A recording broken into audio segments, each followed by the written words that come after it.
Magandang gabi sa ating lahat, sa mga dumalo, at sa mga dadalo pa, at sa mga nanonood, sa mga live na yan.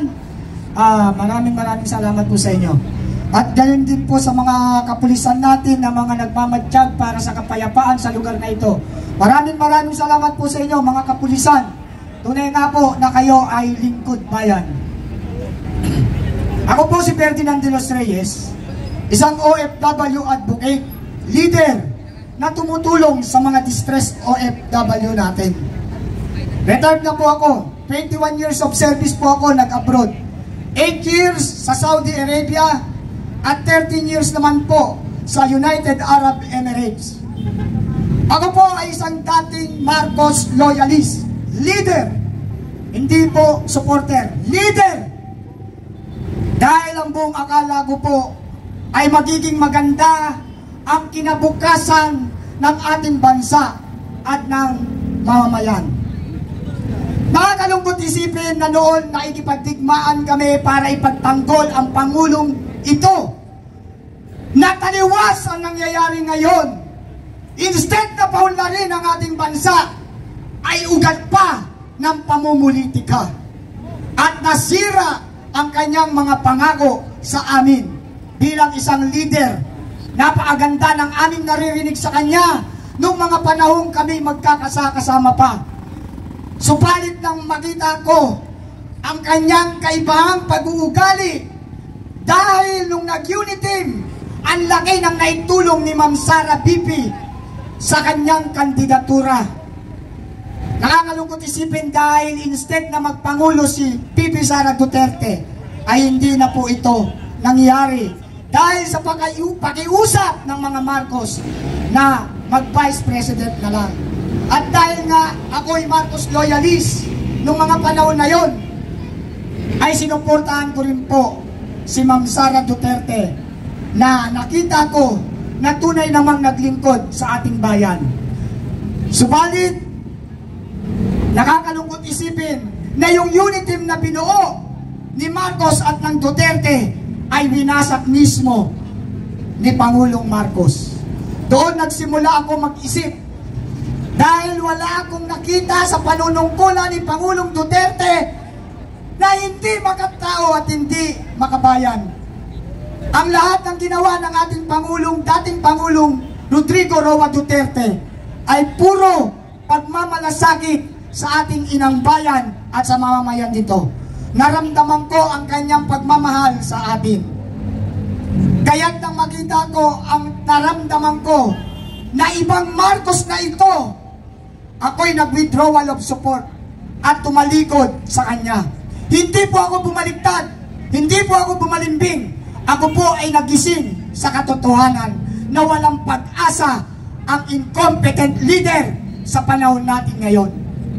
Saan ka naman nakakita na magaling na Pangulo na tayo ay paiinumin ng tubig baha na sa ganitong kalaking filter na ilalagay sa badya ng DSWD ay pwede daw nating inumin?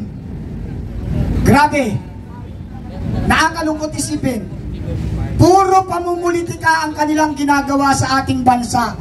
Na kung tutusin, mayaman ang bansang Pilipinas dahil ito ay nasa Biblia.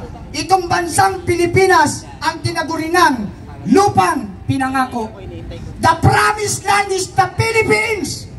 Subalit dahil sa mga super kurakot, super puwaboy na mga politiko, naghihirap ang ating bansa habang sila'y yumayaman at patuloy na nagpapayaman.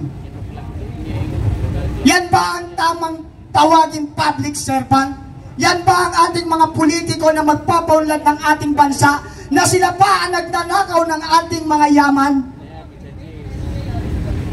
Tingnan nyo ang nangyayari ngayon.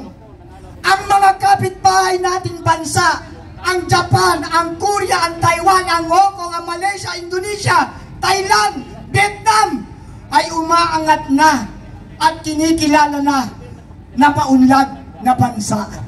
Habang tayo'y lumulubog sa kumunoy ng kahirapan dahil sa mga politikong timawa na ayaw tigilan ng kaban ng bayan.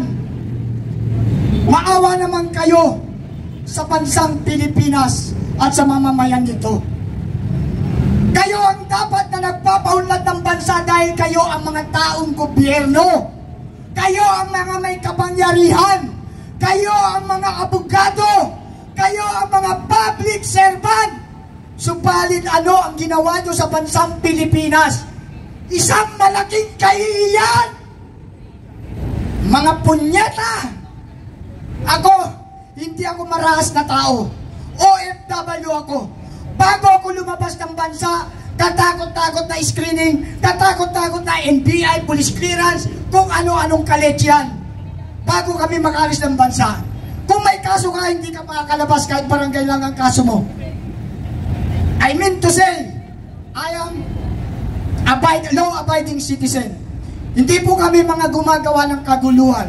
Kaya nga po, correction, itong nagaganap sa gabing ito ay hindi po traditional rally ng mga makakaliwa. Ito po ay rally o panawagan at pakiusap sa gobyernong sobra-sobra kung magnakaw.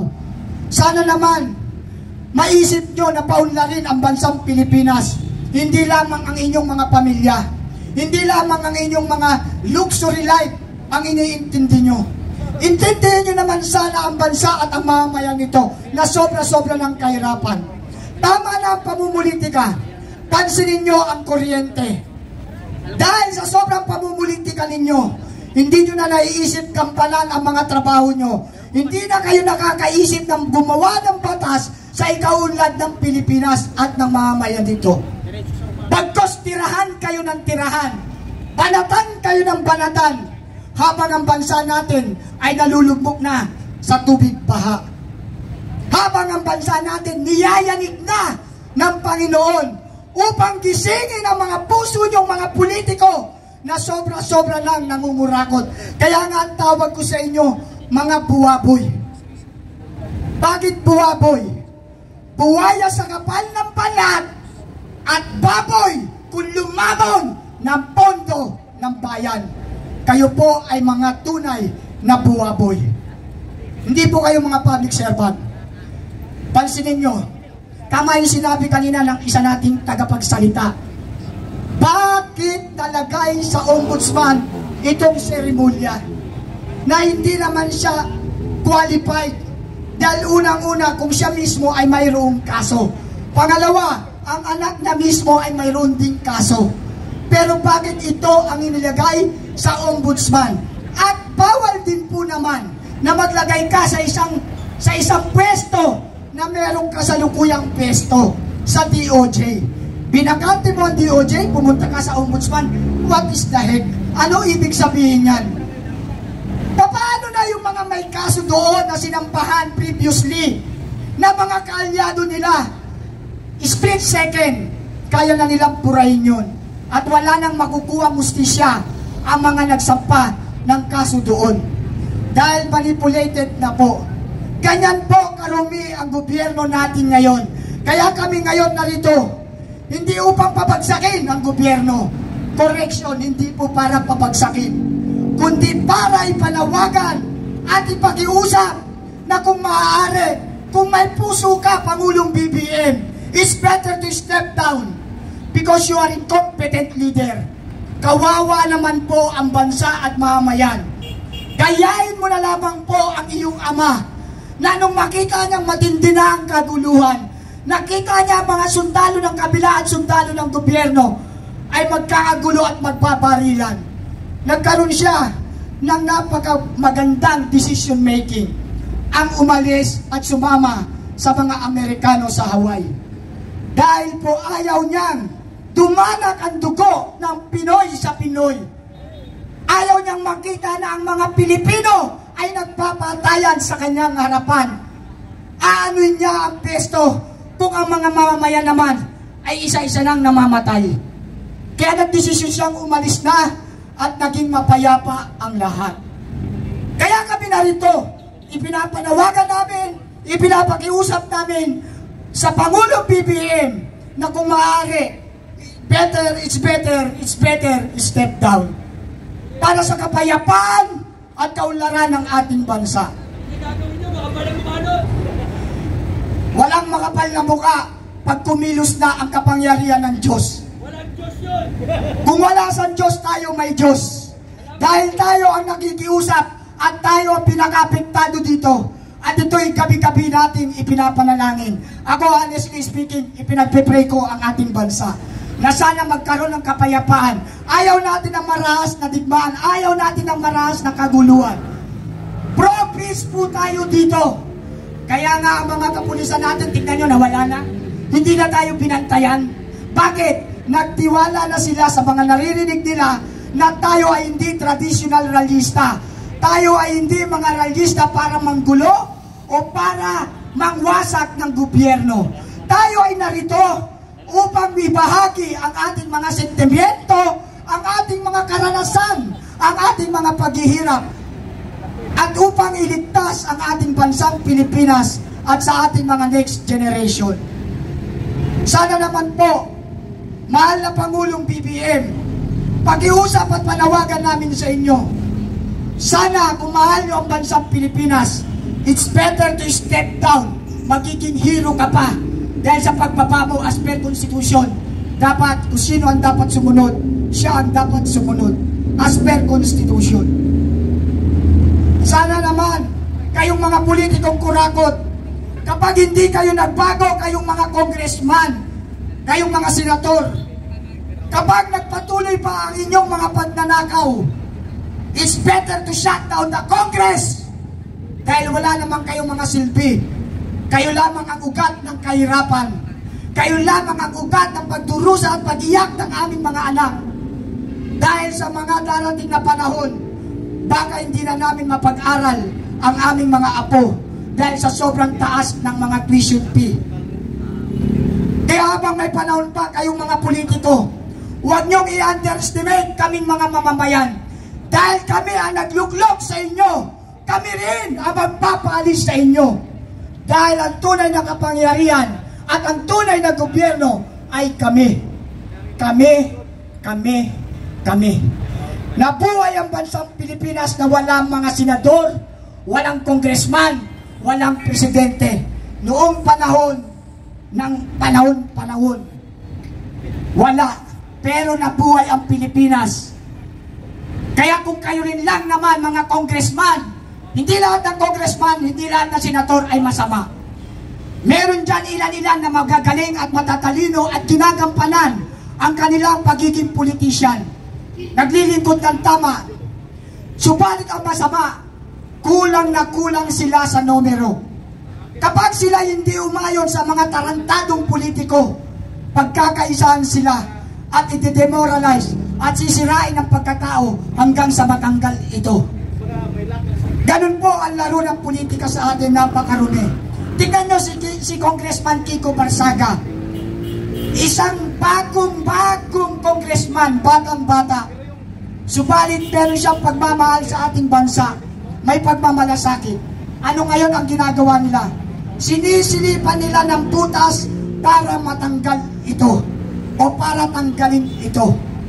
Kapag ikaw ay nasa tama at umaayon sa katuwiran, kalaban ka ng mga tarantadong kurakot na politiko. Subalit kapag ikaw ay tumulad sa kanila na magnanakaw, magkakasundo-sundo kayo at mananatili kang congressman or senador. Ganyan po karumi ang laro ng politika. Kaya nga tayong mga simpleng mamamayan ay magkaisa na, manawagan at mag-iusap sa gobyernong ito na tama na po, sobra na. Isipin nyo naman mga politiko ang kalagayan ng ating bansa. Nakakahiya na tayo, pinagtatawanan na ang bansang Pilipinas. Na dati ako bilang isang OFW, for 21 years of service, naabutan ko pa kung paano sumaludo ang mismong amo kong Arabo sa akin. Ang sabi nga sa akin, bansag sa akin, sagir na par, katirmok. Sa Tagalog, maliit na tao, pero malaki ang utak. Ganyan ganyan ka-respeto ang mga Pilipino sa labas ng bansa. Subalit ngayon, hindi nyo na mararanasan yun. Yung ganong pag-appreciate sa ating mga Pilipino. Dahil binaboy na ng mga kurakot na politikong ito. Kaya tama yung snap election yung sinasabing snap election na proposal ni Senator Cayetano, di ba? Snap election. Tama yan. Baba lahat sa presko. Simulan uli na iboto ang tamang kandidato. Pero huwag gagamitin ang smart magic. Huwag gagamitin ang smart magic. Dahil walang politikong matino na mananalo kapag nagpatuloy na ginamit ang smart magic. Kaya nga magic Biruin mo, isang pintot lang yan. 100,000 ang maidadaya. Sa totoo lang, panalo ang mga PDP. Halos lahat sila panalo yan. Pero dahil sa smart magic, natalo. Kaya walang kwenta ang eleksyon kapag nagpatuloy pa ang smart magic. Sana yung smart magic, isa muna na tanggalin ng mga politiko. Bakit ayaw nila pagkaisahan tanggalin ang smart magic? Dahil pabor na pabor sa kanila ito. Hindi ka na mangangampanya, magbigay ka lang na lang ilang milyon sa COMELEC, panalo ka na. Pero ang hindi alam ng COMELEC, ang magdurusa, ang bansang Pilipinas, at ang salinlahi natin. Kaya ako nandito, hindi para na lang sa sarili ko kundi para sa next generation. Nakakaawa naman sila, tayo kahit papano, nakatamasa tayo ng sagana kahit konti. Pero yung next generation, kawawa naman. Yung kuryente, sobra ng taas. Yung tubig, mandaraya. Alam nyo ba na ang tubig? Ito, mabanggit ko lang Ang tubig, maging alerto kayo. Ang tubig natin, 10 cubic meter ang minimum natin. Sa 10 cubic meter, 182 pesos. Ang tanong ito, pag yung 10 cubic meter na minimum ay natipid mo, halimbawa nakakonsumo ka lang ng 5 cubic meter, may 5 cubic meter kang natipid, pero hindi magbabago ang minimum. Tandaan nyo yan, pansinin nyo sa mga resibo nyo yan. Maging alerto kayo kung paano tayo dinadaya ng mga oligarko. Pero, pagdating ng 11 cubic meter, isang cubic meter lang ang sinobra natin. Magta-time is 2 po. Yung 182, time is 2 mo yan, magiging 300 plus. Tignan nyo katarantaduhan. Ina-allow ng mga politiko natin yung ganyang panggugulang, pandaraya sa ating mga mamamayan. Yan ay isang dahilan kung bakit ako nandito. Dahil puro kaletsyan na ang nangyayari sa ating gobyerno. Wala na pong pagpapaunlad sa buhay nating mga mahihirap. Tayo ay magpapatuloy na lang na mahirap, mahirap at mahirap. Hanggat hindi naaalis ang mga buwaboy sa gobyerno, lalong-lalo na ang incompetent leader na BBM, wala po tayong tatamasahing pagbabago sa bansang Pilipinas. Mahalin natin ang Pilipinas dahil ito ang ating bansa o bayang sinilangan. Kaya sana kayong mga nanonood dyan sa live nyo, pakiusap lang at manawagan din sa inyo. Magbahagi kayo ng inyong mga sentimento. Dahil walang magtutulungan dito, kundi tayong mga tunay na apektado. Habang sila, 40 pieces na car, luxury car, habang sila may 6 na eroplano o helicopter, tayo lumalangoy sa baha. Kaya kung hindi tayo kikibo, kung hindi tayo magsasalita, sino pa ang aasahan ng bayang Pilipinas? At kung hindi tayo magsisimula ngayon, kailan pa magkakaroon ng isang tunay na pagbabago sa antas ng pamumuhay nating mga mamayang Pilipino? Kaya sana sa gabing ito, sana magkaisa tayo, manalangin tayo na hipuin ang puso ng ating Pangulong BBM na kusa na siyang bumaba para maiwasan ang isang matinding kaguluhan. Bumaba na lamang sa pwesto, ipalit ang dapat na ipwesto. Yan po ang ating pakiusap. Bukas po, magkita-kita tayo. Dito ba ang meet up?